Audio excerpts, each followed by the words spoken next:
તો કચ્છ પોલીસ વડા સાગર બાગમાર દ્વારા રાપર પોલીસ સ્ટેશનનું વાર્ષિક ઇન્સ્પેક્શન યોજાયું હતું, જેમાં અનુસૂચિત જાતિના લોકો અને મહિલાઓ સાથે પ્રશ્નોત્તરી કરી હતી। કલ્યાણપર ખાતે લોક દરબારમાં બહોળી સંખ્યામાં મહિલાઓ ઉપસ્થિત રહી હતી। કલ્યાણપર ખાતે સોના ચાંદીના વેપારીઓના મંડળ દ્વારા જિલ્લા પોલીસ વડા સાગર બાગમાર, નાયબ પોલીસ અધિક્ષક રાપર પીઆઈનું ચોરીનો ભેદ ઉકેલવા બદલ મોમેન્ટો આપી સન્માન કરવામાં આવ્યું। ઉપરાંત પોલીસ હેડક્વાર્ટર ખાતે ગૌશાળામાં 25,000નો ચેક અર્પણ કરવામાં આવ્યો।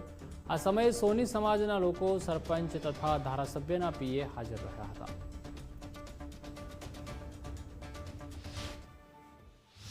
રાપર પોલીસ સ્ટેશનનું વાર્ષિક ઇન્સ્પેક્શન કરવામાં આવ્યું છે, જેમાં પોલીસ સ્ટેશનના લગતા વિવિધ મુદ્દાઓ પર પણ જે છે એની સમીક્ષા કરવામાં આવી છે અને ખાસ કરીને કાયદો વ્યવસ્થા જે છે એ જળવાઈ રહે અને વિસ્તારમાં લોકો શાંતિથી રહે એ બાબતની બધી સમીક્ષાઓ કરવામાં આવી છે અને જે કોઈ જરૂરી મુદ્દાઓ લાગતા હતા એમને પણ જે છે ભવિષ્યમાં સુધારો થાય એમની પણ ખાસ જે છે સમીક્ષા કરવામાં આવી છે।